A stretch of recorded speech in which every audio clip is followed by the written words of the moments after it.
Falar um pouco sobre o bruxismo e temos como integrantes do grupo Sofia Tavares, Roberta Guerra, João Pedro Nunes e Tiago Silva.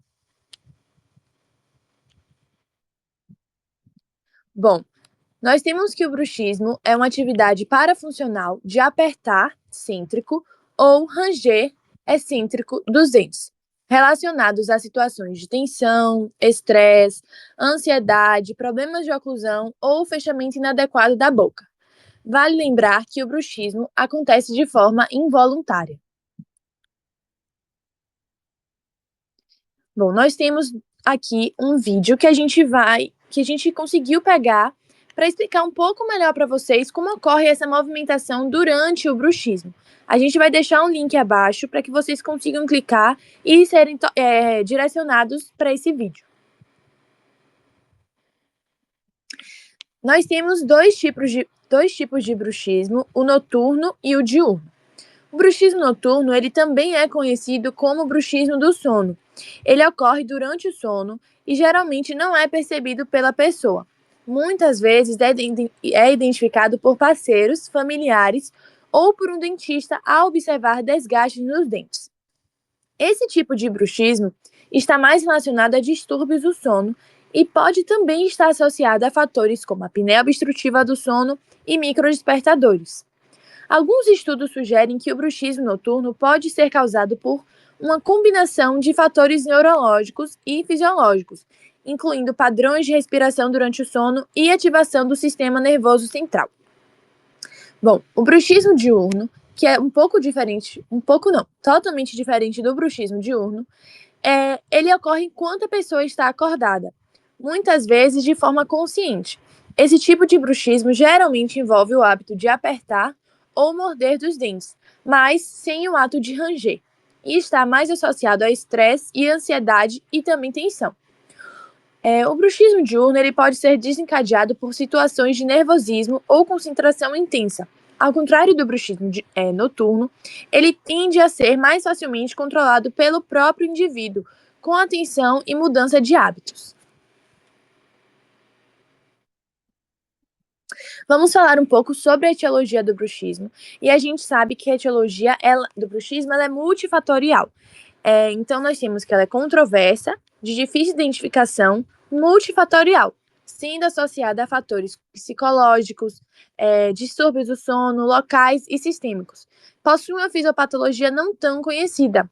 E é bom a gente saber que durante muitos anos, muita controvérsia tem cercado a causa do bruxismo e apertamento dentário, porque no início acreditava-se que o bruxismo era diretamente ligado a interferências oclusais.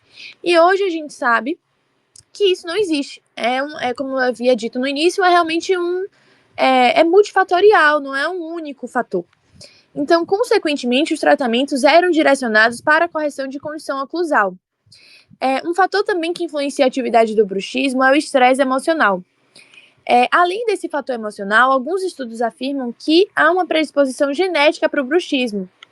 Então, a gente já acaba percebendo que o bruxismo não é somente oclusal, ele também pode ser genético, pode ser sistemático, pode ser psicológico, local e sistêmico. Bom, vamos falar agora sobre consequências clínicas e nós temos as manifestações ocasionadas, que são essas 3 imagens que a gente colocou aqui. A incrementação da linha alba, danos às estruturas de suporte e indentações no bordo lateral da língua.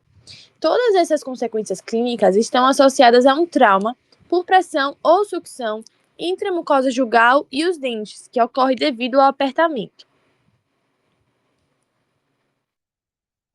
Temos as manifestações dentárias, como a hipersensibilidade, que essa tensão que é colocada sobre os dentes, ao longo do tempo, vai desgastando o esmalte e expondo a dentina, ou seja, vai trazer sensibilidade para aquele paciente.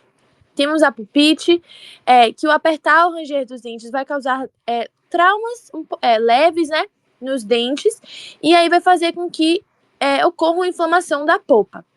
Temos as fraturas, que pessoas com bruxismo a fratura ocorre em pessoas que têm bruxismo devido à pressão excessiva que os dentes sofrem durante os episódios de apertamento ou ranger, e acaba realmente essa pressão intensa fraturando os dentes. Temos as manifestações musculares, como fadiga muscular, hipertrofia, que é a hipertrofia do músculo também. Temos a miosite, que é a inflamação nos músculos com sintomas de dor intensa e persistentes no músculo da face. Na face, na mandíbula e no pescoço também. A gente pode ver um leve inchaço e vermelhidão em alguns casos na área afetada. A pessoa também que tem miosite tem dificuldade para abrir ou fechar a boca e dor ao mastigar. Já a mialgia é a dor muscular, só que sem a inflamação. A gente sente dor, a pessoa que está com esse sintoma sente a dor, mas não tem a inflamação. Também é um desconforto nos músculos da face, mandíbula e pescoço. E tem também dificuldade para relaxar os músculos faciais, que é causado pela tensão muscular. Temos as manifestações articulares, restrição de movimento, rigidez muscular, os estalos ou cliques, né? Que são os estalos, são sons súbitos e curtos que ocorrem quando o disco articular se desloca durante o movimento da mandíbula. E é bom a gente entender melhor esses estalos, os cliques e os rangidos, para a gente passar para o paciente e ele conseguir explicar melhor o que é que ele sente nessa movimentação, ou então quando ele abre e fecha a boca. Os cliques, que são sons mais suaves, que podem ser ouvidos quando a mandíbula se movimenta, e os rangidos, que são sons contínuos, que podem ocorrer devido ao atrito entre a superfície articular. Temos as manifestações periodontais, e o bruxismo ele pode contribuir para a periodontite transitória por diversas razões, por forças excessivas, microtraumatismos, alterações oclusais, estresse, inflamação, entre outros, né? Bom, vamos falar sobre formas de diagnóstico que nós temos como principal, né? Anamnese, o exame clínico. Anamnese é a história clínica detalhada. A gente vai entrevistar aquele paciente, saber o que é que ele, o que está acontecendo com ele. Aqui a gente vai colocar, depois eu vou mostrar para vocês, tem um questionário de bruxismo, que a gente vai fazer umas perguntas e o paciente vai responder com sim, não ou talvez, né? Tem o exame clínico, que é a inspeção visual, a palpação, a avaliação de oclusão, os exames complementares, que é a radiografia, temos também a tomografia computadorizada, a polissonografia, que é muito importante porque é um exame que registra a atividade cerebral durante o sono. Então, a gente vê como é que aquele paciente reage durante o sono.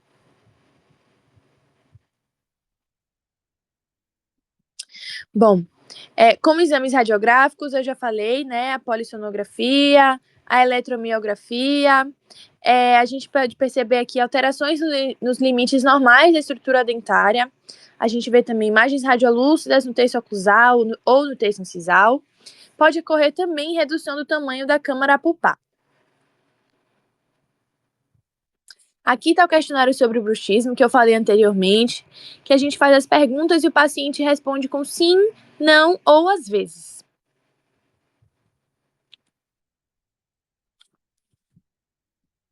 Vamos falar sobre as estruturas envolvidas, e a gente sabe que a articulação temporomandibular sofre bastante pressão, e ao apertar os dentes, a mandíbula é pressionada, o que pode causar dor e desgastá-la. Esse movimento repetitivo de friccionar os dentes sobrecarrega o sistema mastigatório e leva a disfunções na ATM. Os dentes, que como eu havia dito, corre esse desgaste dos dentes, ou seja, hipersensibilidade, tem um sistema estomatognático que sobrecarga o bruxismo, ele sobrecarrega muito sobrecarrega muito, né? Então, o bruxismo é um ato não espontâneo que gera movimentos desordenados da mandíbula, sobrecarrega o sistema estomatognático. Bom, aqui a gente tem a diferença de um dente rígido, um dente que não há desgaste, um dente que não tem que não sofre de bruxismo, e do outro lado o efeito do bruxismo, que a gente tem o desgaste dentário, a gente tem também a bifração e a perda da gengiva. Bom, formas de tratamento. A gente sabe que não há tratamento definitivo para curar o bruxismo, mas a gente tem opções para reduzir os efeitos, como as placas oclusais, que reduzem desgaste dentário, dores musculoesqueléticas, medicamentos, a gente tem um exemplo do clonazepam, que ele demonstra eficácia em reduzir o bruxismo. Também temos antidepressivos para pessoas que têm problemas psicológicos, né? Esses tratamentos, é bom a gente lembrar, novamente, como eu havia dito, que não cura. Ele vai prevenir que esse bruxismo, ele continue e piore a situação dentária do paciente. Além desse uso de placa, a gente tem o uso de a terapia de relaxamento, ajuste oclusal, higiene oral rigorosa, monitoramento periodontal regular também. Continuando formas de tratamento, a placa oclusal ela tem função de prevenir o atrito entre os dentes superiores e inferiores, protegendo-os dos desgastes excessivos. E para pacientes com PPR, a gente usa a placa, a gente usa o contraplacado, que com a cela mais indicada é a metálica contraplacada, porque o fato de que quando o arco antagonista ele vai ocluir, ele vai tocar no metal e não no acrílico, ou seja, vai reduzir o desgaste do acrílico e o desgaste dentário. Bom, gente, esse foi o nosso tema, bruxismo, essa é a referência. A gente usou o livro Kelsen e alguns links que achamos de artigos nas nossas pesquisas. Espero que tenham gostado.